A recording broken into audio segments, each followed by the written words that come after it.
2 Tawarik pasal yang ke-20. Kita akan membaca beberapa ayat 2 Tawarik pasal yang ke-20 ayat 1 sampai dengan ayat yang keempat.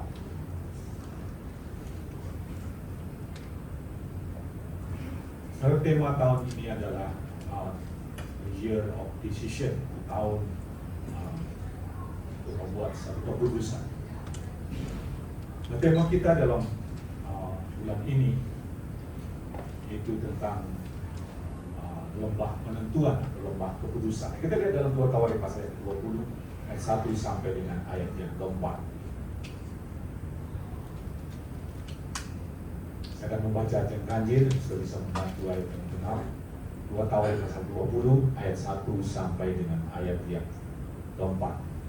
Setelah itu Bani Moab dan Bani Ammon datang berperang melawan Yosafat bersama-sama sepasukan orang Meonim.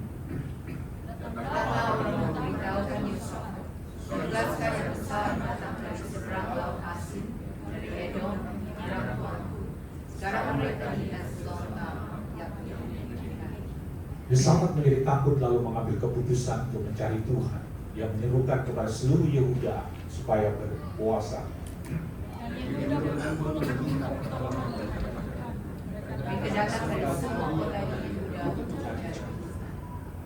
Ya, nah sekarang saya akan berbicara pagi ini yaitu tentang the Valley of Decision atau lembah keputusan. Nah tahun ini kita berbicara tentang tahun keputusan. Jadi kita harus membuat atau berani untuk membuat satu keputusan yang tepat atau keputusan yang benar. Nah, kita tahu bahwa hidup itu adalah satu keputusan. Apa yang akan terjadi dengan kehidupan kita itu ditentukan oleh keputusan-keputusan yang kita lakukan hari ini. Keberhasilan ataupun kemenangan kita itu ditentukan oleh keputusan-keputusan yang kita buat.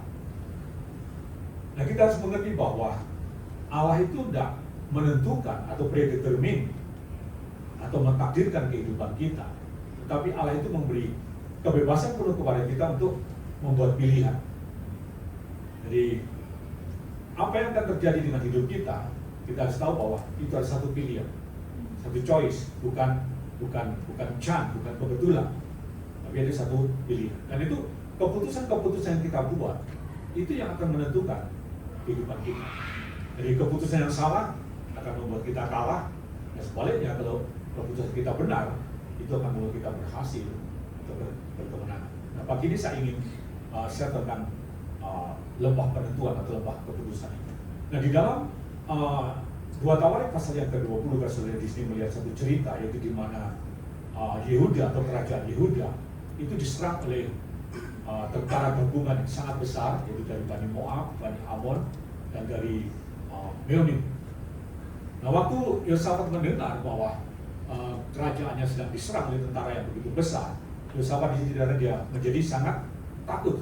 Jadi Yosafat dalam keadaan takut karena dia berpikir bahwa pasukan itu begitu besar dan Yehuda tidak mungkin sanggup untuk melawan mereka, dan Yehuda pasti akan jatuh atau pasti akan runtuh.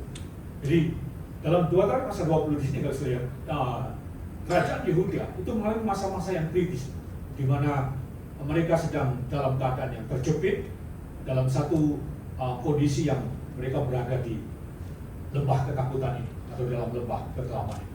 Nah, dalam ayat selanjutnya, ketika Yosafat dalam keadaan takut dan dalam situasi yang genting, dalam situasi yang menakutkan ini, Yosafat mengambil satu langkah yang benar. Dia mengambil satu keputusan yang tepat. Dikatakan di situ, dan dia memutuskan untuk mencari pertolongan Tuhan. Nah, sekarang kita perlu memahami bahwa kekuatan manusia itu sangat terbatas. Pertolongan manusia juga terbatas. Nah, tetapi Tuhan itu tidak terbatas. Mazmur berkata bahwa Tuhan itu adalah tempat pelarian kita, tempat pengharapan kita, atau tempat pertolongan kita. Nah, di sini Yosafat dia mencari pertolongan Tuhan. Dan apa yang terjadi kalau dalam cerita itu, Tuhan menolong Yosafat. Tuhan berperang bagi Yehuda dan mereka mengalami kemenangan yang sangat besar. Lembah ketakutan berubah menjadi lembah pujian. Lembah kekelaman berubah menjadi lembah kekalahan, berubah menjadi lembah kemenangan. Nah, sekarang Yosafat, saudara diri, dia mengambil keputusan yang tepat. Jadi keputusan yang kita buat itu akan menentukan keadaan yang akan kita alami. Jadi atau kehidupan yang akan kita lihat. Jadi keputusan kita itu akan menentukan kehidupan kita. Nah, saya sudah bagaimana kita bisa merubah kesulitan menjadi kesempatan. Bagaimana kita bisa merubah lembah ketakutan itu menjadi lembah pujian. Kekalahan bisa menjadi kemenangan. Nah, apa yang harus kita lakukan waktu kita ada di dalam keadaan yang sulit? Nah, kita akan belajar ada 3 hal yang bisa bagikan dalam kitab 2 Tawarikh pasal 20 ini. Jadi yang pertama, langkah yang pertama yang kita perlukan untuk kita bisa merubah keadaan yang sulit menjadi satu kesempatan atau peluang. Ketakutan menjadi pujian. Jadi langkah yang pertama adalah yang saya maksud di sini adalah mencari Tuhan. Jadi Yosafat dikatakan dia mengambil satu keputusan untuk mencari Tuhan. Seek God face, dia pertama. Jadi waktu kita ada di lembah, waktu kita ada dalam satu situasi yang sulit, atau waktu kita ada terjepit, atau waktu kita berada di posisi yang di bawah atau dalam titik kritis, jangan menjauh dari Tuhan. Yosafat waktu dalam posisi di lembah, dia memutuskan untuk mencari Tuhan. Nah, banyak orang saudaraku ketika mengalami keadaan yang susah, itu kita mau menjauh dari Tuhan, mulai meragukan Tuhan, mempertanyakan Tuhan. Kenapa saya mengalami hal ini? Kenapa Tuhan membiarkan ini terjadi pada saya? Kenapa Tuhan tidak menolong saya? Apakah Tuhan itu ada? Tapi seringkali ini ada di dalam banyak orang yang sedang mengalami masa-masa yang sulit. Jadi mereka mulai meragukan Tuhan, mempertanyakan. Hal yang sama juga terjadi waktu bangsa Israel mengalami satu dikuasai oleh Midian. Gideon juga pernah meragukan dan mempertanyakan Tuhan. Dia bertanya gini, apakah Tuhan itu ada? Bagaimana dengan perbuatan besar yang pernah diceritakan oleh nenek moyang? Banyak orang ketika ada di dalam keadaan yang sulit atau di dalam titik kritis, mereka seringkali bukan mendekat kepada Tuhan, tapi justru menjauh. Nah, Yosafat saudara, waktu dikatakan di dalam keadaan yang sulit, dalam keadaan yang tertekan, waktu dalam posisi yang di lembah, dalam keadaan titik kritis, saudara, dia memutuskan untuk mencari Tuhan. Jadi yang pertama, saudara, kunci yang pertama itu ada untuk kita bisa keluar dari masa-masa yang sulit. Langkah yang pertama yang kita perlu ambil adalah mencari Tuhan. Jadi putuskan untuk mencari Tuhan. Jadi waktu Yosafat dia tahu bahwa Yehuda akan diserang oleh tentara yang sangat besar, Yosafat mencari Tuhan. Jadi Yosafat memutuskan untuk mencari wajah Tuhan, mencari pertolongan Tuhan, mendekat kepada Tuhan. Dalam Yakobus pasal yang keempat, coba kita lihat sebentar, saya ingin bantu saudara sebentar. Yakobus pasal yang keempat, ayat yang ke-8, coba kita lihat. Yosafat memutuskan untuk mencari wajah Tuhan, untuk mencari pertolongan Tuhan, untuk mendekat kepada Yakobus pasal 4 ayat yang ke-8. Kita baca bersama-sama 2, 3. Mendekatlah kepada Allah dan Ia akan mendekat kepadamu. Tahirkanlah tanganmu, hai kamu orang-orang berdosa, dan sucikanlah hatimu, hai kamu yang mendua hati. Nah, sudah dikatakan mendekatlah kepada Allah dan Ia akan mendekat kepadamu. Saya Yehuda mencari wajah Tuhan. Mereka mendekat kepada Allah. Jadi kalau saya lihat itu diwujudkan dengan berdoa dan berpuasa. Jadi waktu Yehuda dikepung, Yehuda diserang, Yosafat memutuskan untuk mencari Tuhan. Mereka menyerukan kepada seluruh Yehuda, dikatakan, mari kita cari Tuhan, dan diserukan supaya seluruh Yehuda berdoa dan berpuasa. Jadi saudaraku, Yehuda memutuskan untuk mencari Tuhan. Jadi, mereka berdoa dan berpuasa mencari wajah Tuhan. Sebab berdoa dan berpuasa itu adalah sarana yang sangat efektif untuk kita bisa melihat atau mengalami pertolongan Tuhan. Kita awal bulan ini kita ada puasa Daniel. Jadi puasa Daniel itu adalah puasa sehat atau puasa nggak makan daging. Jadi Itu kita lakukan selama 21 hari. Nah, Yosafat dikatakan di situ, mereka mencari Tuhan dan mereka berdoa dan berpuasa. Jadi berdoa dan berpuasa dari saya setuju bahwa itu ada saran yang sangat efektif untuk kita bisa mengalami pertolongan Tuhan. Dan saya berdoa puasa itu bukan hal yang legalistik. Ada satu gereja yang tidak setuju dengan Tuhan dan puasa di Singapura, gereja yang terbesar di Singapura. Mereka menganjurkan jemaatnya kita nggak perlu berpuasa. Karena puasa itu ada sesuatu yang legalistik. Nah, saya berdoa puasa itu bukan hal yang legalistik atau orang yang hidup di bawah hukum Taurat. Nah, doa puasa juga bukan satu usaha. Karena mereka berpikir kenapa banyak orang berpuasa seringkali mereka untuk memanipulasi Tuhan atau mengultimatum Tuhan. Saya berdoa puasa bukan legalistik. Doa puasa juga bukan satu usaha untuk memanipulasi atau mengultimatum Tuhan. Tapi doa puasa itu ada satu bentuk ibadah, satu bentuk kerinduan dan kesungguhan hati kita kepada Tuhan. Nah, Yosafat dia menyerukan kepada seluruh bangsa Israel waktu dalam keadaan sulit untuk mereka mencari Tuhan dan bahkan mereka diajak untuk bersama-sama berdoa dan berpuasa. Jadi berdoa puasa itu bukan sesuatu yang legalistik, tapi berdoa puasa itu ada satu bentuk ibadah atau satu bentuk kerinduan dan kesungguhan hati kita kepada Tuhan. Coba kita lihat dalam Kisah Rasul 12 ayat kedua. Gereja mula-mula dia mencari Tuhan, mereka beribadah kepada Tuhan dengan berpuasa. Yang menunjukkan sedikit tentang berdoa, mencari Tuhan yang berhubungan dengan berdoa dan berpuasa. Kisah Rasul pasal 13 ayat yang kedua, kita baca bersama-sama. Saudara lihat sudah gereja yang mula-mula. Kisah Rasul 13 ayat yang kedua, 2, 3.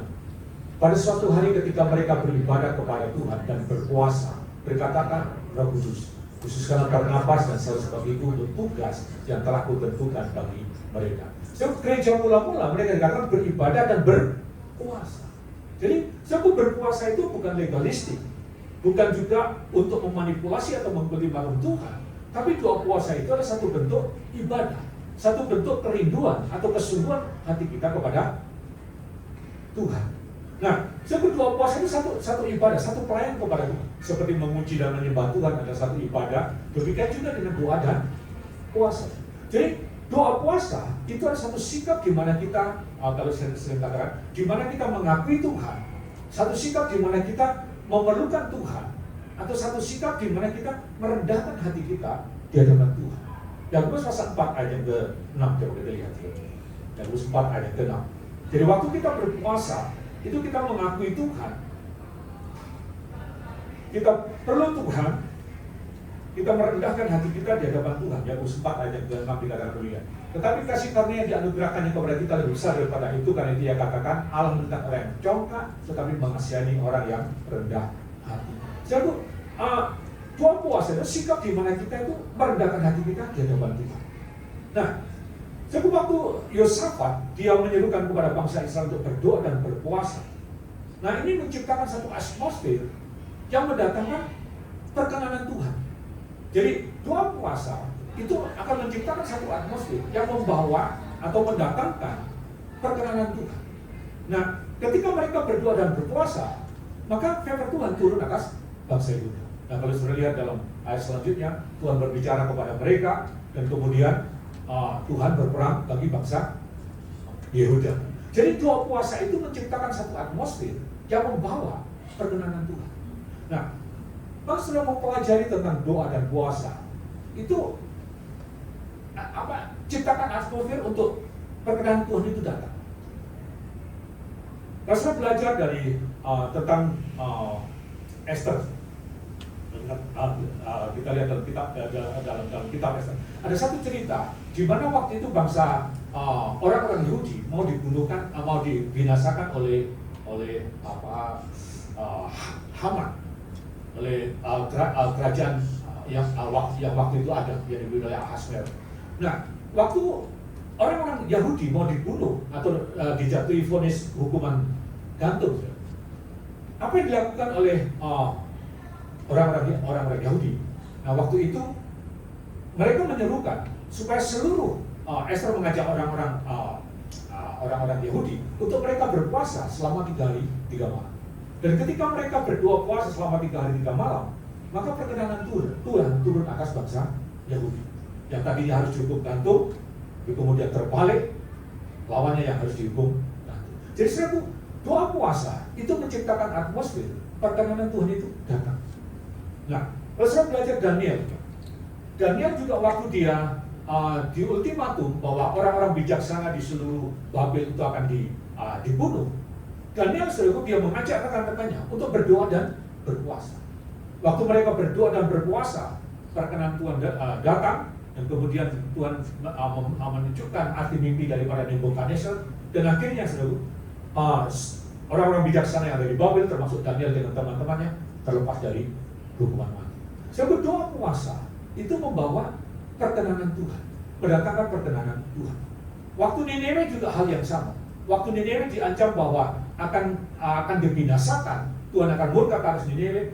Dan apa yang dilakukan oleh orang-orang Nineve? Raja Nineve, dia menyerukan supaya seluruh Nineve, bahkan dikatakan termasuk kambing dombanya, ternaknya, mereka disuruh juga untuk berpuasa. Nah, ketika mereka berpuasa, apa yang terjadi? Hukuman itu berubah.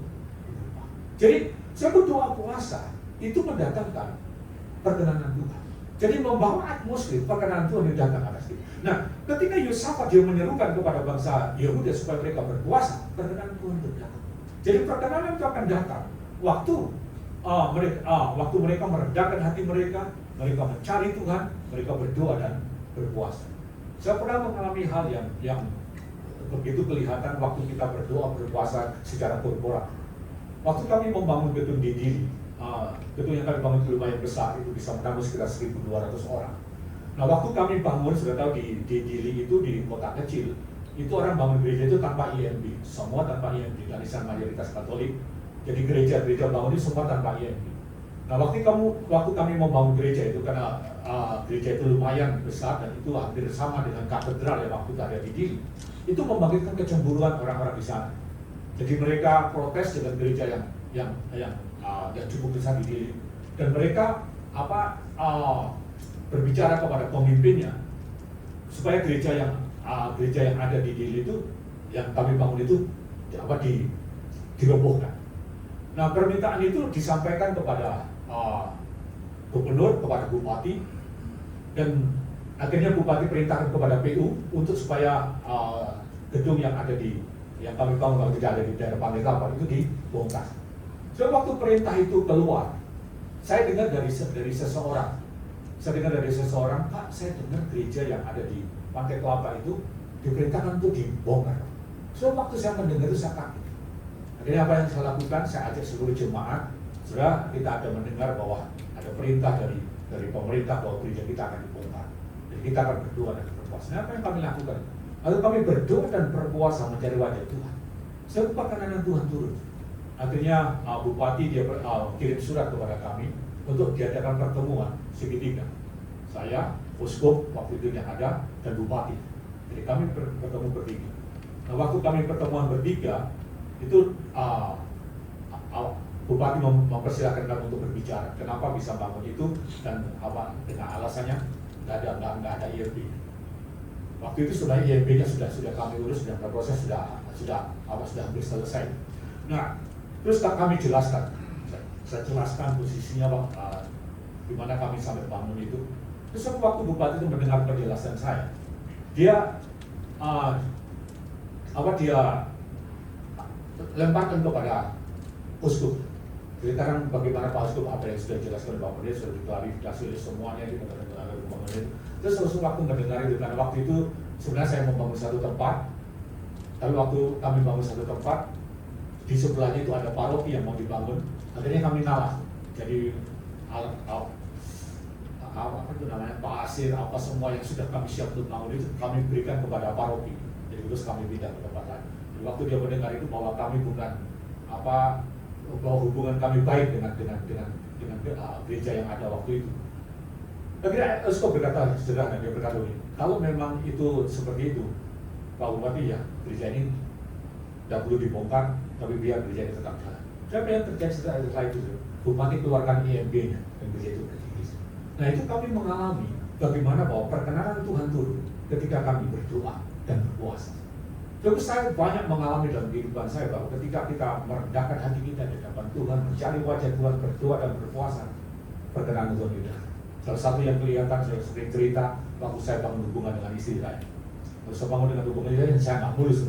Orang tuanya berkata waktu dia pacaran sama, waktu di US dia pacaran dengan seorang yang bukan Chinese. Orang tuanya berkata, kamu mau apa seperti menaruh pisau di apa pada saya, kamu sama dengan membunuh saya. Jadi dengan kata lain dia nggak setuju dengan apa hubungan, akhirnya putus. Nah waktu berhubungan dengan saya itu apa istri saya juga ketakutan, mungkin hubungan saya itu nggak akan disetujui. Dan memang betul istri saya nggak berani berbicara sampai kami 8 tahun kami bangun hubungan, istri saya nggak berani berbicara. Ya akhirnya saya bilang bahwa oh, kita sudah cukup umur, waktu itu sudah sampai 30 tahun. Jadi saya bilang kita sudah cukup umur, kita harus berbicara. Kalau memang orang tua nggak setuju, ya sudah kita apa? Nggak usah jalan, kita berteman baik. Tapi kalau orang tua, tapi kita harus berbicara. Akhirnya istri saya ngajarin, oke, saya akan berbicara. Nanti saya pintar juga, kita akan berbicara waktu Chinese New Year. Karena biasanya orang Chinese New Year itu kalau orang China itu nggak boleh marah. Jadi dia pintar, jadi tidak mau bicara waktu Chinese New Year. Jadi kita berdoa bersama. So waktu kami bangun hubungan, kami setiap minggu 1 kali kami berpuasa. Biasanya kalau kami gereja itu berpuasanya hari Sabtu, kami mengambil puasa bersama-sama itu hari Seninnya kami berpuasa. Jadi setiap minggu itu 1 kali kami berpuasa untuk apa? Hubungan kami. Dan waktu kami mau berbicara, kami berpuasa 3 hari 3 malam. Tidak tahu istri saya berpuasa atau tidak, tapi saya berpuasa 3 hari 3 malam. Jadi saya puasa 3 hari 3 malam, saya merendahkan hati kepada Tuhan, mencari wajah Tuhan, dan itu yang kami lakukan. Dan setelah apa yang terjadi waktu kami berpuasa 3 hari 3 malam, dan istri saya pas Chinese New Year berbicara waktu ada di Singapura, keluarga yang ngumpul di Singapura, disampaikan. Saya orang tuanya berkata sederhana, kalau memang itu dari Tuhan, oke, hubungan kami disetujui. Nah sekarang bahwa doa puasa itu mendatangkan perkenanan Tuhan.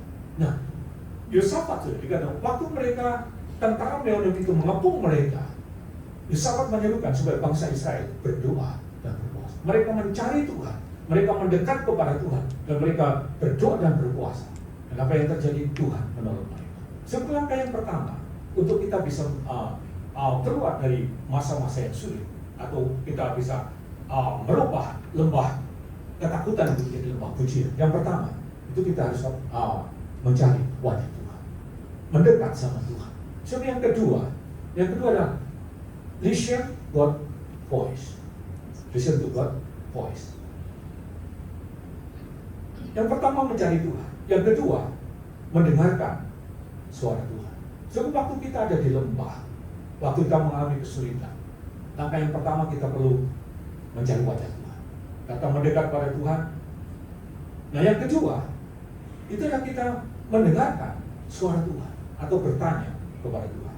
Nah, waktu Yosafat bersama-sama bangsa Israel mereka mencari wajah Tuhan, berdoa dan berpuasa, kemudian dikatakan di situ ada seorang nabi yang dikuasai oleh Roh Tuhan, namanya Yahasiel, yang dikuasai oleh Tuhan, dan dia berkata bahwa Tuhan yang akan berperang bagi kami. Nah, waktu Yosafat mendengar Tuhan berbicara, Yosafat sujud. Sujud di hadapan Tuhan. Nah, saya yang kedua yang betul-betul kita lakukan. Jadi waktu kita berada di dalam situasi sulit, so kita perlu datang kepada Tuhan. Kita perlu minta petunjuk Tuhan. Kita perlu bertanya kepada Tuhan, apa yang harus kita lakukan dalam situasi seperti ini. So sangat penting saudara untuk kita mendengarkan suara Tuhan. Bertanya kepada Tuhan, apa yang harus kita lakukan dalam situasi ini. Nah, Yosafat, dia mendengarkan suara Tuhan. Jadi sangat penting kita bertanya kepada Tuhan.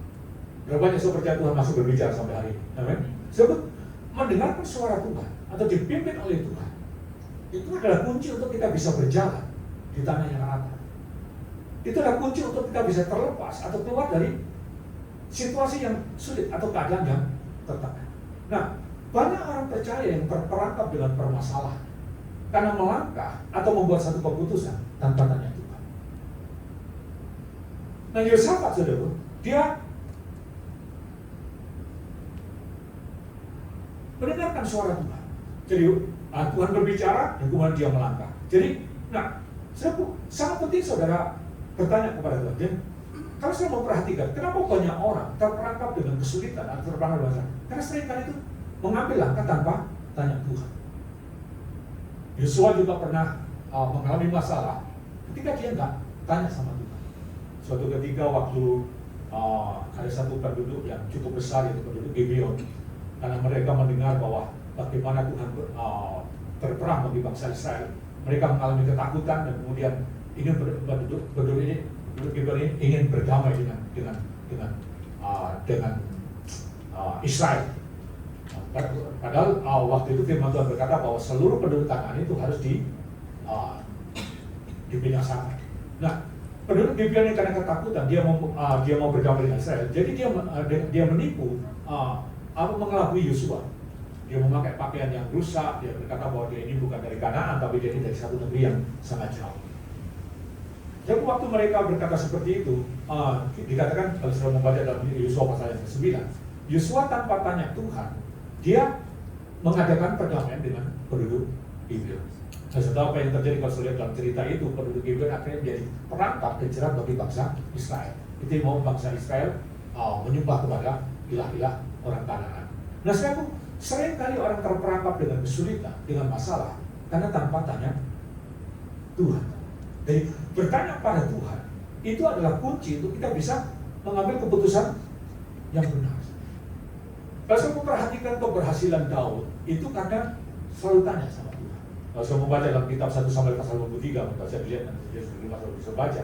Jadi setiap kali Daud mau melangkah, dia selalu bertanya kepada Tuhan. Apakah saya harus pergi berperang? Apakah saya harus pergi ke sini? Apakah mereka akan menyerahkan saya? Daud selalu bertanya kepada Tuhan. Dan itu Daud berhasil dalam itu. Sekarang kita perlu bertanya kepada Tuhan. Jadi saya sangat yakin bahwa Tuhan itu masih berbicara sampai hari ini. Tapi seringkali yang menjadi pertanyaan dalam diri kita itu, bagaimana kita bisa mendengarkan suara Tuhan? Nah, saya ingin menjelaskan pada hal ini untuk mengawali tahun ini, karena kita harus membuat satu keputusan yang tepat. Jadi kita perlu bertanya kepada Tuhan. Nah, bagaimana kita bisa mendengar suara Tuhan? Sebab kita perlu tahu cara seperti apa atau apa bentuknya Tuhan berbicara itu kepada kita. Nah, saya akan menjelaskan hal ini kepada saudara untuk saudara bisa mengerti itu suara Tuhan atau itu bukan suara Tuhan. Nah, sebenarnya ada dua bentuk Tuhan berbicara. Jadi ada dua cara Tuhan berbicara. Yang pertama, saya mau baginya menjadi dua hal. Yang pertama, yaitu Tuhan berbicara secara umum, in general way. Jadi Tuhan berbicara secara umum. Nah, Tuhan itu mau berbicara kepada setiap kita orang percaya. Dalam Yohanes pasal 20, pasal 10 ayat 27 dikatakan begini, domba-dombaku akan mendengarkan suara.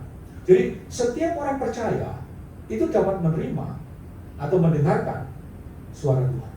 Jadi suara Tuhan secara umum ini maksudnya adalah ini dapat dialami oleh setiap orang percaya, kapan saja, di mana saja. Jadi ini yang saya dengan general. Jadi Tuhan Tuhan mau berbicara kepada setiap orang percaya. Nah, Tuhan berbicara secara umum ini itu ada dua bentuk sama baginya dari Tuhan. Yang pertama yaitu dengan cara yang saya sebut di sini. Yang pertama adalah inner witness atau kesaksian batin. Kalau orang yang sering kali kenal dengan yang namanya naluri atau binatang insting. Nah, kesaksian batin. Jadi Tuhan berbicara di dalam batin kita. Jadi yang pertama, secara umum ini itu pertama melalui yang namanya kesaksian batin. Nah, kesaksian batin ini itu biasanya berupa satu kesan atau satu perasaan atau satu dorongan di dalam hati kecil. Jadi dalam bentuk jadi ada satu kesan, ada satu perasaan, satu dorongan di dalam hati kita. Jadi, biasanya itu dalam bentuk satu perasaan enak atau tidak enak, satu perasaan damai atau tidak damai. Kalau orang Jawa bilang rasa serak atau tidak serak. Ini satu yang disebut dengan kesaksian batin. Jadi kesaksian batin itu satu kesan, satu perasaan, satu dorongan di dalam batin kita. Jadi ada satu perasaan yang enak atau nggak enak, damai atau nggak damai, seret atau nggak seret. Nah, kesaksian batin ini biasanya diberikan sebagai satu peringatan atau warning. Jadi ya kalau dia bilang tuh lampu merah atau lampu kuning, ya. Pergi atau nggak pergi, boleh atau enggak, kerjakan atau enggak. Jadi ini satu biasanya berupa satu peringatan. Saya berikan satu contoh. Kadang-kadang saudara mungkin pernah ketinggalan handphone saudara pernah ketinggalan. Nah, kadang-kadang waktu saudara ketinggalan handphone, saudara sebenarnya ada satu dorongan untuk saudara kembali ke tempat itu. Sebab itu adalah apa? Kesaksian batin. Jadi cara Tuhan berbicara berupa satu kesan, satu dorongan, satu perasaan. Saya pernah saya pernah cerita dulu. Saya pernah ketinggalan tas tangan saya di satu toilet waktu saya ada di US. Waktu saya ketinggalan toilet itu sudah cukup lama. Saya pergi ke toilet, saya lupa tas tangan itu paling bahaya. Saya ketinggalan. Jadi saya lupa, saya taruh di atas toilet, kemudian saya pergi. Waktu udah pergi, udah lumayan lagi keliling-keliling di mall. Ada satu dorongan untuk saya kembali ke toilet. Saya tahu, waktu saya di toilet, udah ada beberapa orang yang sudah keluar masuk toilet. Tapi waktu itu saya terdorong untuk kembali. Saya baru sadar bahwa tas saya itu. Akhirnya saya lari masuk ke toilet itu. Saya tahu ada seseorang bapak itu tas tangan saya itu dibungkus sama tisu.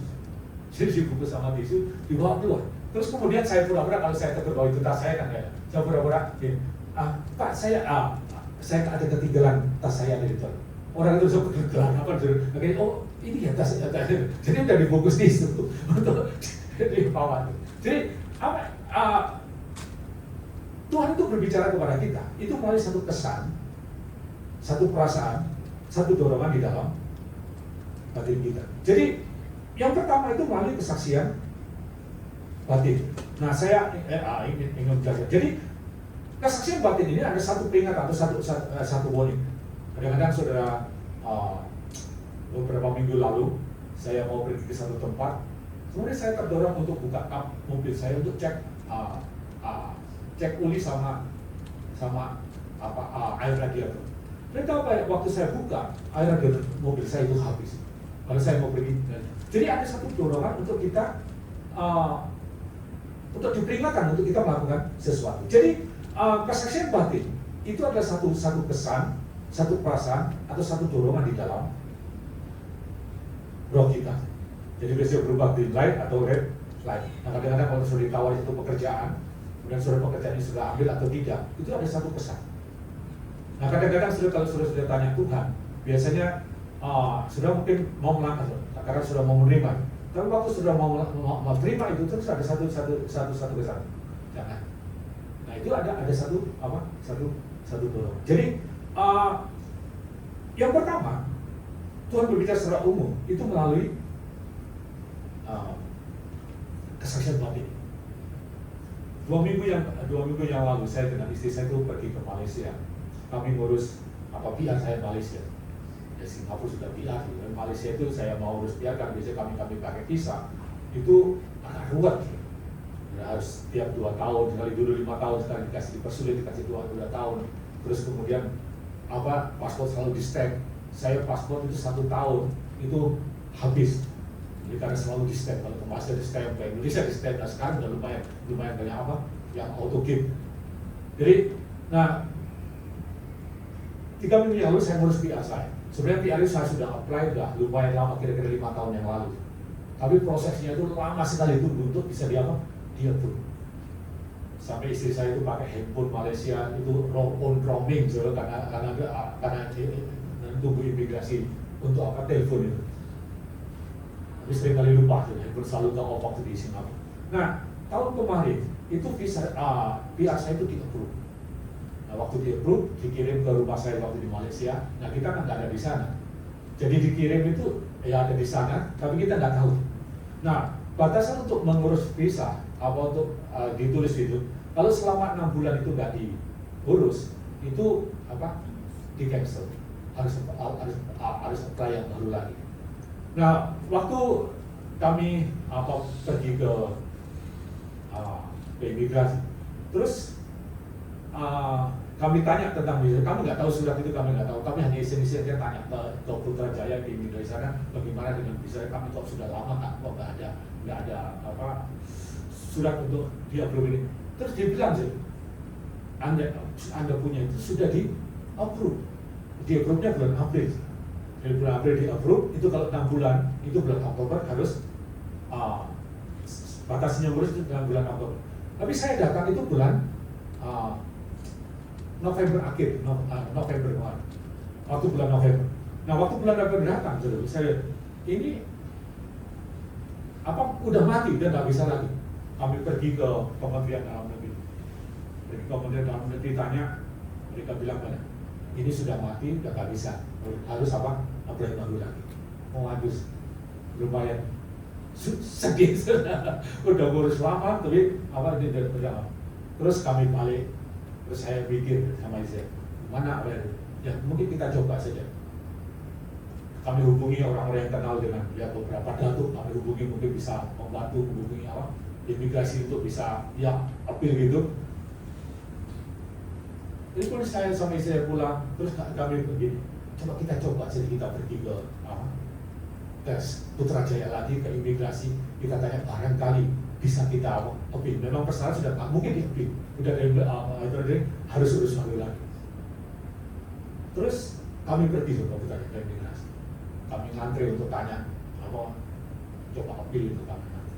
Terus waktu itu saya lagi ngantri, terus saya terdorong untuk ketemu sama seseorang, sama satu kontrak imigrasi. Saya terdorong untuk saya ketemu. Karena orang ini saya lihat itu dia baik sekali sama orang apa suka bantu begitu. Terus saya coba pergi ke sana, istri saya nanti kamu antri, saya pergi ke situ. Saya pergi ke orang itu, saya habis satu orang di, saya antri di situ. Terus saya ngomong sama dia, Pak saya ini ngalamin begini, Pak saya apa ini apa bisa ini diambil. Terus kemudian yang anehnya sih, orang ini begitu baik, dibuka filenya, oh Anda bisa diambil, ditulis jadi buat tulisan, dikasihkan ke sebelahnya, dia bisa diurus. Akhirnya kami dapat 3 kali. Jadi kadang-kadang ada satu dorongan untuk kita membuat sesuatu. Jadi Tuhan itu bisa berbicara. Yang pertama melalui kesaksian. Yang kedua, yang secara umum, itu adalah melalui suara. Jadi kalau kesaksian batin itu satu kesan, satu dorongan, satu peringatan. Tapi yang kedua, yang secara umum, ada melalui yang namanya suara hati. Atau yang sesuai di sana, worship. Nah, sebab suara hati ini, jadi kesaksian batin itu berupa satu kesan, satu perasaan, atau satu dorongan. Nah, kalau suara hati itu berupa satu suara kecil di dalam hati kita. Jadi ada suara kecil di dalam hati. Nah, yang orang sering kenal dengan yang namanya naluri. Jadi ada namanya yang namanya hati nurani. Nah, sebab hati nurani itu adalah suara Roh Kudus yang ada di dalam roh kita. Jadi yang kedua itu melalui suara hati, suara kecil di dalam hati kita.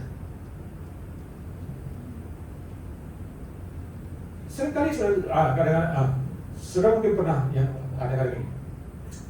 Kalau saudara mungkin suatu hari, terus kemudian ada suara. Hari ini kamu berbaca Alkitab. Pernah enggak? Saya sering. Saya selalu disiplin baca itu karena hari ini belum. Karena kesalahan. Nah, sebab itu ada satu suara. Terus kemudian kadang-kadang kita belum berdoa, ada satu suara. Hari ini belum berdoa. Jadi ada satu suara yang berbeda. Jadi suara hati ini ada satu suara di dalam roh kita. Jadi, nah biasanya ini memberikan satu nasihat atau satu direction. Kadang-kadang kita temui seseorang, pergi ke sini. Jadi itu ada satu suara di dalam roh kita. Saya pernah waktu saya pernah cerita tentang istri saya, karena saya suka saksi yang terbukti, yang kelihatan. Karena waktu istri saya itu, waktu saya ketemu sama istri saya pertama kali, itu sama sekali itu saya tidak ada kayak tertarik begitu, tidak ada. Istri saya bilang saya ini sombong sekali, nggak seperti nggak menyambut saya. Karena jadi waktu saya ketemu sama dia waktu itu dia bersama-sama Ina, istri John Patesina waktu kami undang pelayanan di Dilu. Dia saya sambut Ina, tapi saya nggak sambut sama istri. Saya mereka nggak ada bersama-sama dengan yang biasa. Dan terus waktu itu sebenarnya Ina yang harus berkhotbah, tapi Ina ini kasih ke istri saya khotbah. Itu kami berikan di satu tempat, di masih ada hotel di tempat di Hotel Timur di sana. Nah, waktu dia berkhotbah, saya ini ya biasanya saya duduk di depan, tapi waktu itu saya pergi duduk di belakang karena saya habis pergi satu tempat, terus pas dia berkhotbah saya duduk di belakang. Nah, waktu dia duduk di belakang, Tuhan itu berbicara kepada saya begini, dia itu istri kamu. Saya sama sekali feeling itu nggak ada, bukan ada orang kan jatuh cinta karena pandangan pertama. Saya nggak ada sama sekali. Nah, kalau waktu saya melihat dia itu udah istri saya walaupun muda, tapi pakaiannya dia bisa berpakaian seperti orang yang jauh lebih tua daripada saya. Jadi sama sekali nggak ada feeling. Terus waktu itu ada suara gitu, dia itu istri kamu. Saya sama sekali ini ada saja. Terus kemudian, tapi suara terus berbicara. Terus apa yang saya lakukan dulu? Saya mau cek. Kalau memang dia ini karena saya mau lihat. Kenapa dia punya umur? Saya mau tahu umurnya. Lalu saya pura-pura saya tanya, itu RT RW itu perlu kita report untuk orang asing gitu. Jadi padahal sebenarnya saya ingin tahu umurnya. Ternyata dia 3 tahun lebih di bawah daripada saya. Masih pertama. Berarti ini ada benar. Terus saya lama-lama akhirnya kamu berjalan. Dan betul saudara, ternyata memang dia yang jadi Tuhan berbicara kepada kita itu melalui suara hati. Nah, saya perlu tahu bahwa 90% Tuhan berbicara kepada kita itu melalui hal yang juga yaitu melalui kesaksian batin dan suara.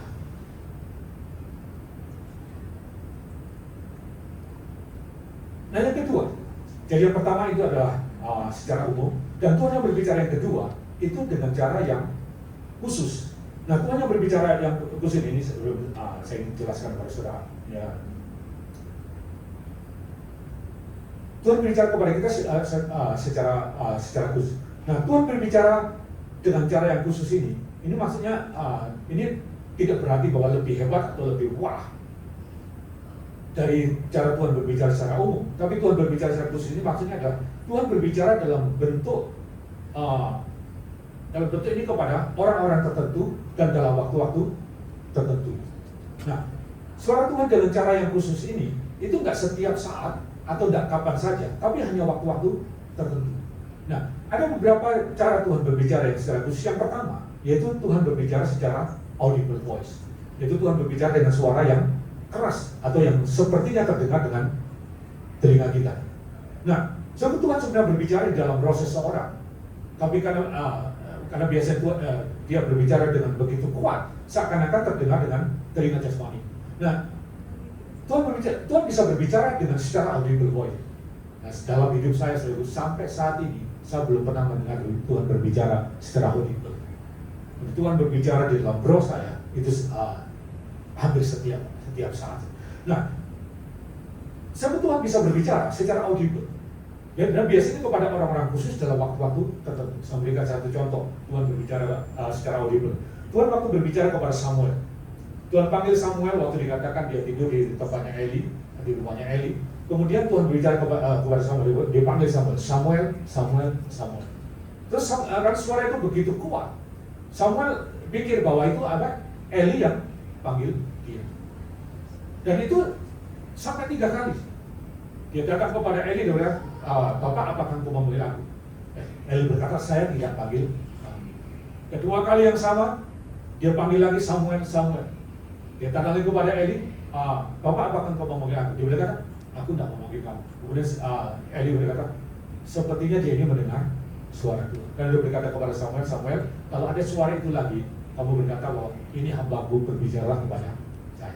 Sebenarnya kalau saya lihat di sini, Tuhan berbicara kepada Samuel itu bukan seperti suara yang menggaung, yang kepada telinga jasmaninya, tapi di dalam rohnya. Tapi begitu Pak, karena kita harus lihat, Eli nggak mendengar waktu Tuhan panggil Samuel. Dia tidak satu rumah, tapi Eli nggak mendengar. Tapi Samuel, hanya Samuel yang mendengar. Jadi Tuhan berbicara kepada Samuel itu di dalam rohnya. Tapi karena begitu kuat, seakan-akan terdengar seperti di telinga.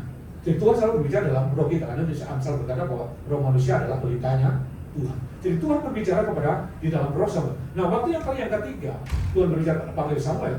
Samuel berkata, ini hambaku berbicara kepada hambaku. Kemudian Tuhan berbicara. Jadi Tuhan bisa berbicara kepada kita itu dengan suara secara audible. Nah, ini tidak kepada semua orang, hanya kepada orang-orang tertentu dalam waktu-waktu yang tertentu. Di dalam Alkitab yang kita lihat, yang pertama adalah Samuel, yang kedua itu adalah Paulus. Paulus pernah mendengar suara Tuhan secara audible waktu dia mau membunuh orang-orang percaya waktu itu, waktu dalam perjalanan di Damsyik. Tuhan berseru kepada Saul, Saul, kenapa engkau menganiaya? Nah, waktu dia berbicara kepada Saul, orang-orang di sekitarnya itu nggak dengar suara itu. Dia hanya mendengar ada sesuatu yang terjadi dengan Saul. Nah, waktu Saul, kenapa engkau menganiaya? Nah, siapakah engkau ini Tuhan? Berkata, aku adalah Yesus. Nah, saudaraku, Tuhan bisa berbicara kepada kita secara audible voice. Jadi, yang pertama, Tuhan berbicara secara khusus ini. Yang pertama adalah secara audible. Tuhan berbicara secara begitu kuat, seakan-akan terdengar dengan telinga kita. Yang kedua, Tuhan itu berbicara secara khusus, yaitu melalui yang saya sebut dengan nubuatan. Jadi Tuhan bisa berbicara ke kita melalui namanya nubuatan. Nah, nubuatan itu juga ada dua macam. Ada yang namanya nubuatan orang percaya, dan yang kedua adalah nubuatan nabi. Nah, dalam 1 Korintus 14:31 dikatakan, Paulus berkata, kamu semua bisa bernubuat. Jadi orang-orang percaya bisa bernubuat. Biasanya menyampaikan nasihat, dorongan, atau firman kepada orang lain. Itu adalah nubuatan orang-orang percaya. Tapi ada yang namanya nubuatan nabi. Nubuatan nabi itu adalah biasanya berbicara tentang apa yang akan terjadi. Seperti Agabus dikatakan akan terjadi kelaparan di Yerusalem. Jadi itu satu, Tuhan berbicara. Jadi Tuhan bisa berbicara melalui yang namanya nubuat ini. Nah, ya, jadi yang pertama Tuhan berbicara melalui yang namanya audible voice. Yang kedua, Tuhan bisa berbicara melalui nubuatan. Nah, yang ketiga, Tuhan bisa berbicara secara khusus ini, yaitu melalui visi atau penglihatan. Nah, penglihatan ini ada tiga bentuk penglihatan. Penglihatan yang pertama namanya yang saya sebut dengan dream atau mimpi, yaitu bermimpi waktu tidur. Memang nggak semua mimpi itu Tuhan berbicara, tapi Tuhan bisa berbicara melalui mimpi. Ada beberapa kalau dalam Alkitab disebutkan orang itu bisa bermimpi karena sibuk. Dan kita Pengkhotbah pasal 5 ayat kedua, karena sibuk dia bisa bermimpi. Kalau banyak pikiran juga bisa bermimpi. Banyak keinginan juga bisa bermimpi. Saya pernah lapar, sudah mimpi makan. Jadi mimpi itu bisa juga karena sibuk, karena banyak pikiran, karena ini. Tapi Tuhan bisa berbicara melalui mimpi. Coba saya tunjukkan. Ayub, kitab Ayub.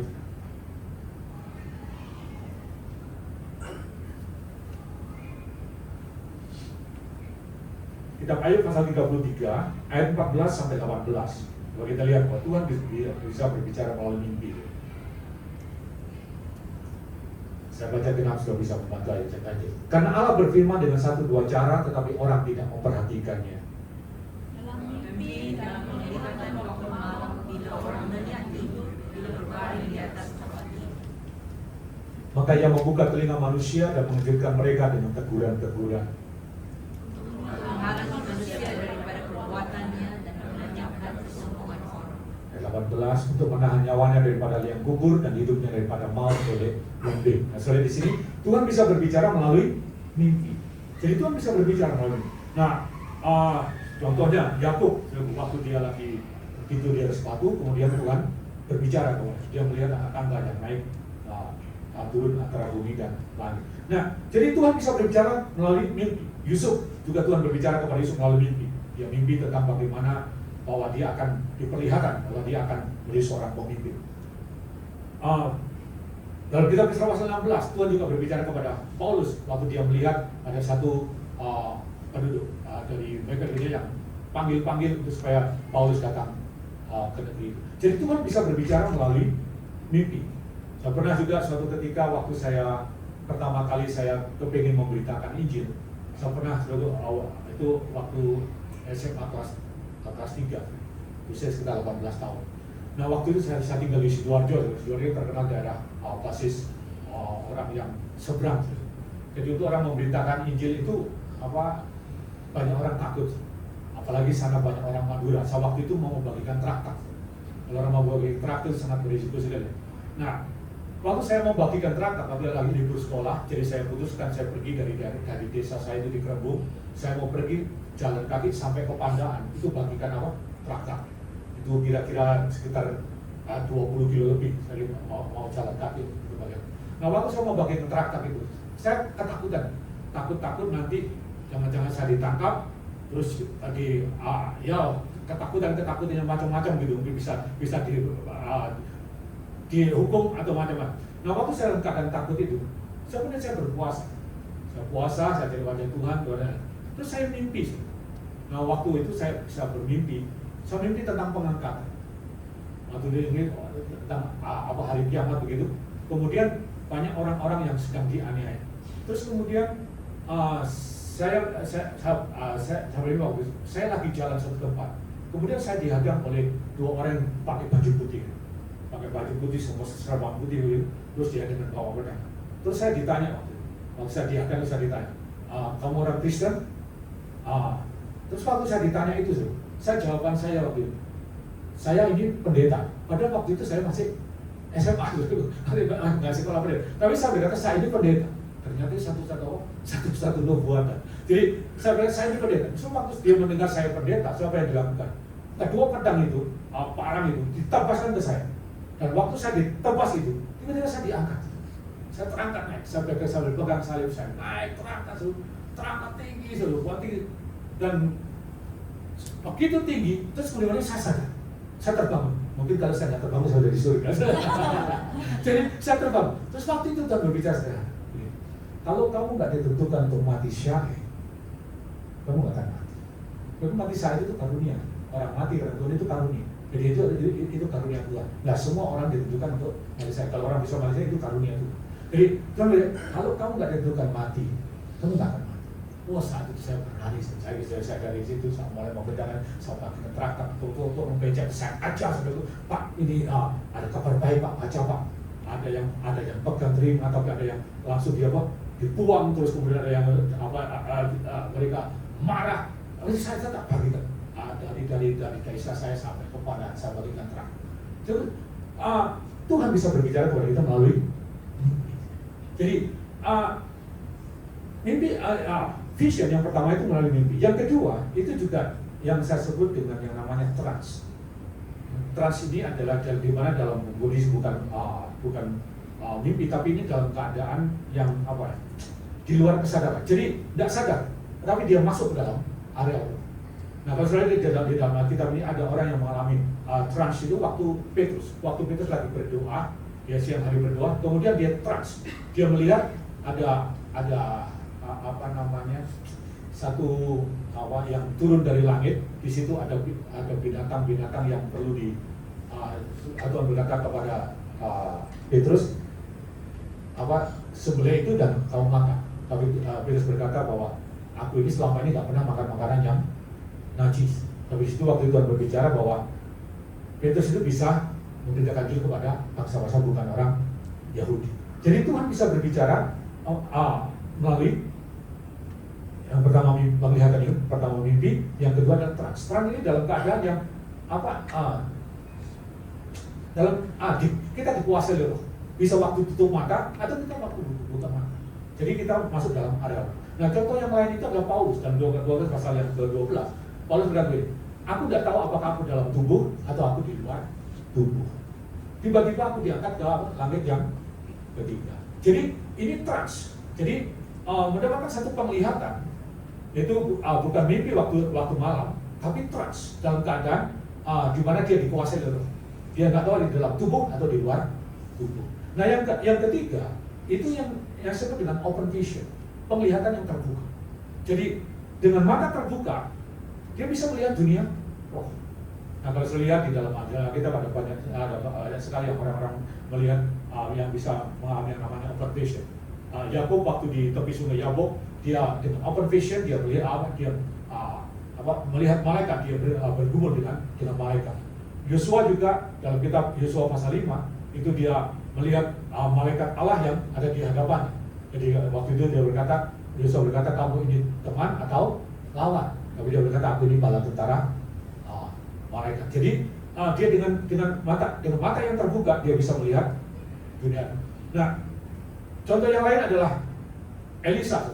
Waktu dia dikepung, orang lain nggak bisa melihat, tapi Elisa berkata bahwa yang menyertai kita lebih banyak daripada mereka. Hujannya nggak bisa melihat malaikat di sekelilingnya, tapi Elisa dengan mata terbuka dia bisa melihat malaikat yang berkemah di sekeliling perkemahan. Jadi ini open vision. Nah, contoh yang lain dalam kitab Wahyu, Yohanes dia dengan mata terbuka dia mendapatkan pewahyuan daripada Tuhan. Jadi Tuhan bisa berbicara secara khusus ini. Yang pertama melalui nubuatan, yang kedua yaitu melalui yang spesial ini melalui nubuatan, vision, terus kemudian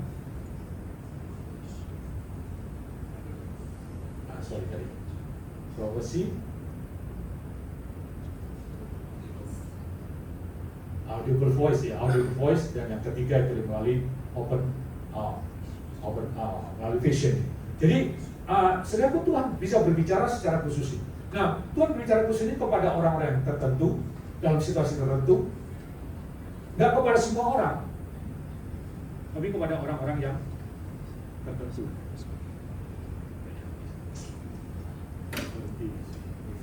Satu menit lagi. Ya, tes. 1 menit lagi. Ya, jadi, nah sebenarnya Tuhan bisa berbicara secara khusus, tapi ini nggak kepada semua orang. Nah, saudara perlu tahu bahwa Tuhan itu berbicara kepada kita. Nah, banyak orang saudara yang mengabaikan Tuhan karena menginginkan Tuhan berbicara secara spektakuler, yaitu seperti melalui nubuatan atau melalui penglihatan atau melalui audible voice. Mereka mengabaikan Tuhan berbicara yang secara umum. Padahal yang khusus itu persentasenya tidak lebih dari 10%. Tapi 90% Tuhan berbicara kepada kita itu secara umum. Itu melalui apa?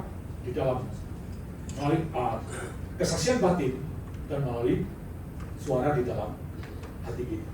Jadi seringkali orang-orang percaya itu miss dengan suara Tuhan karena mengharapkan suara Tuhan secara khusus. Jadi Tuhan itu selalu berbicara kepada kita setiap saat, kapan saja. Itu melalui kesaksian batin dan suara hati kita. Nah, jadi kita perlu jangan sampai kita miss dengan suara Tuhan. Nah, seringkali juga orang percaya itu lebih percaya suara Tuhan itu melalui orang lain, melalui hamba Tuhan atau melalui orang yang punya karunia nabi, daripada kepada suara Tuhan di dalam batin kita. Nah, saya ingin katakan ingin jelaskan kepada saudara yang sudah belum mengerti. So, Tuhan tidak akan berbicara melalui orang lain untuk kita sebelum Tuhan berbicara kepada kita lebih dahulu. Jadi Tuhan itu nggak akan berbicara kepada orang lain untuk kita tanpa terlebih dahulu Tuhan itu berbicara kepada kita. Jadi Tuhan itu akan berbicara melalui orang lain seperti nubuatan atau penglihatan. Itu adalah sebagai satu konfirmasi atau sebagai satu peneguhan. Yang biasanya itu terjadi kalau kita lupa atau kita mengabaikan waktu Tuhan berbicara kepada kita melalui kesaksian batin atau suara hati kita. Jadi saya mau katakan bahwa Tuhan itu mau berbicara kepada kita. Nanti kita bisa datang kepada Tuhan, bertanya kepada Tuhan kapan saja waktu kita memerlukan pimpinan Tuhan. Jadi ini langkah yang kedua. Ternyata masih ada satu lagi. Bisa ya, saya cepat-cepat ya. Yang ketiga, yang pertama tadi adalah mencari Tuhan, yaitu dengan berdoa dan berpuasa. Yang kedua itu dengan kita mendengarkan suara Tuhan atau bertanya kepada Tuhan. Yang ketiga sebagai yang terakhir itu sudah bisa keluar dari masa-masa yang sulit atau dari bagaimana kita merubah lembah ketakutan menjadi lembah kemenangan. Tapi yang ketiga yaitu mempersembahkan korban pujian. Jadi offering, sacrifice, offering. Nah setelah Yosafat mendengarkan suara Tuhan, Yosafat memutuskan untuk pergi berperang melawan Bani Moab dan Bani Ammon. Nah kalau saya lihat, waktu Yosafat berperang, dia memutuskan untuk berperang ini, dia bukan dengan tentara, bukan pasukan tentara, tapi dia berperang, dia membawa pasukan pemuji Tuhan. Kalau saya lihat dalam ayat selanjutnya itu, waktu Yesus berbicara Tuhan akan berperang bagi kamu, adalah Yosafat dia berkata, dikumpulkan para imam dan kemudian orang-orang Levi, dikumpulkan bersama-sama, dia mengajak mereka untuk pergi berperang melawan pasukan Moab, Ammon dan Bani. Jadi mereka taruh Bani Levi dan Bani para imam di barisan paling depan, dan mereka diminta untuk menyanyikan satu pujian, yaitu bersyukurlah kepada Tuhan sebagai baik dan selama-lamanya kasih setia.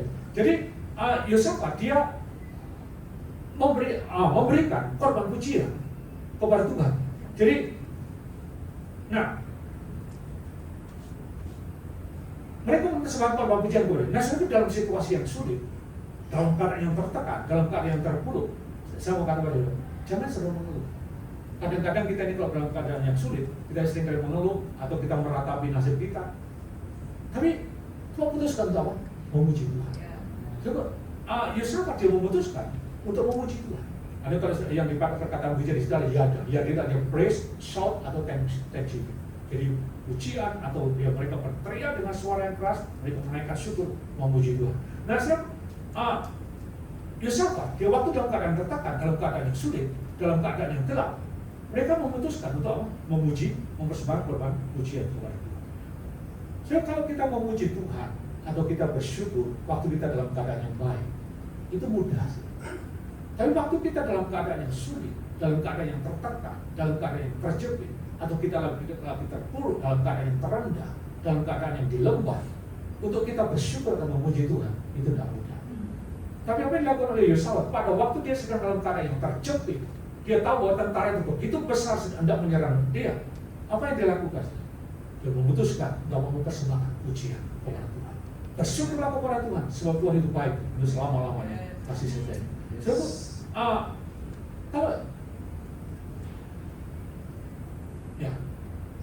Waktu kita bisa memuji Tuhan, waktu kita memutuskan untuk memuji Tuhan waktu kita dalam keadaan kesesakan, itu saya mau jelaskan kepada itu dampaknya itu, pengaruhnya itu luar biasa, pengaruhnya itu besar. Aku menunjukkan kepada saudara, ketika sudah bisa memutuskan memuji Tuhan waktu kita lagi dalam keadaan sulit. Ada beberapa. Yang pertama, dengan cepat saja. Waktu sudah memutuskan memuji Tuhan dalam keadaan sulit, itu kita bisa menolak semua pengaruh negatif dalam pikiran kita. Jadi kalau saudara dalam keadaan sulit kemudian saudara memutuskan memuji Tuhan, itu akan menolak semua pengaruh yang negatif dalam pikiran kita. Perasaan takut, perasaan tidak bisa, perasaan tidak mungkin, perasaan putus asa, itu bisa kita bisa menolak. Yang kedua, saudara, itu kalau kita memuji Tuhan, itu menolong kita untuk bisa melihat Tuhan yang besar, bukan melihat masalah yang besar. Jadi waktu saudara memuji Tuhan, saudara, yang saudara fokus adalah kepada Tuhan yang besar, bukan masalah yang besar. Nah, kalau mata kita fokus pada masalah yang kecil jadi besar. Tapi kalau kita memandang Tuhan yang besar, walaupun itu masalahnya besar, itu menjadi kecil.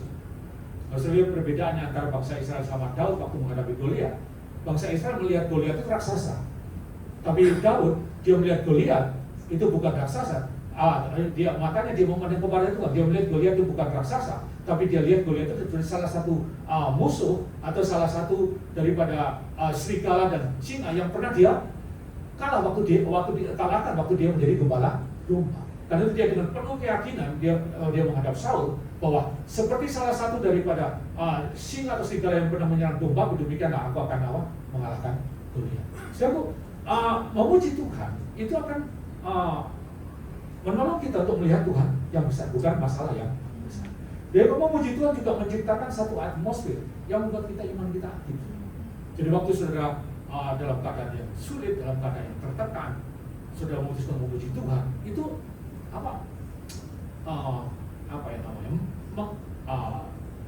kalau saya bilang mengobarkan atau membangkitkan iman yang ada di dalam diri kita.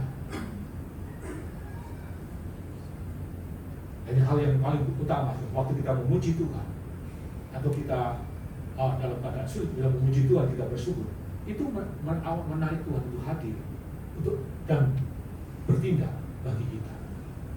Dalam kitab Mazmur pasal 24 ayat 4 dikatakan, Tuhan itu duduk di atas pujian Tuhan.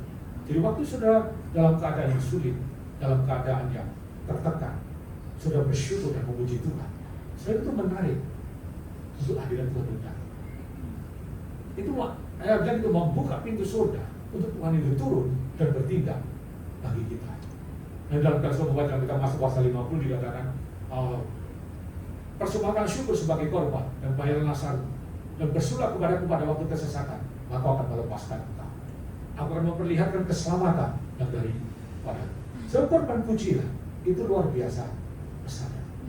Korban syukur, korban pujian itu membuka pintu gerbang. Itu membuat Tuhan itu hadir dan bertindak bagi kita. Saudara melihat di dalam Alkitab, setiap kali ucapan syukur dinaikkan sebagai korban, itu membuat Tuhan itu bertindak. Waktu Yunus ada di dalam perut ikan, dalam keadaan yang gak enak, gelap, apa yang dilakukan? Dia memutuskan untuk bersyukur kepada Tuhan. Waktu dia bersyukur kepada Tuhan, Tuhan perintahkan kepada ikan itu memuntahkan Yunus ke darat. Jadi pujian syukur itu luar biasa besar. Nah, waktu Yosafat dikatakan, dan sudah melihat di situ, waktu dia pergi menghadapi pasukan yang begitu besar, dia mempersembahkan korban syukur, dia naikkan sebab Tuhan itu baik dan bahwa selama-lamanya kasih setia. Apa yang terjadi kalau sudah dalam 2 tahun pasal yang 20, Tuhan membuat penghadangan. Tuhan berperang bagi bangsa Yahudi. Jadi pujian, korban pujian, korban syukur itu luar biasa kuasanya. Dalam kitab Kisah Rasul pasal yang ke-16, sudah pernah mendengar waktu Paulus ada di dalam penjara Filipi. Waktu dia penjara Filipi itu ditaruh di penjara yang paling dalam, yang disebut dengan Daniel.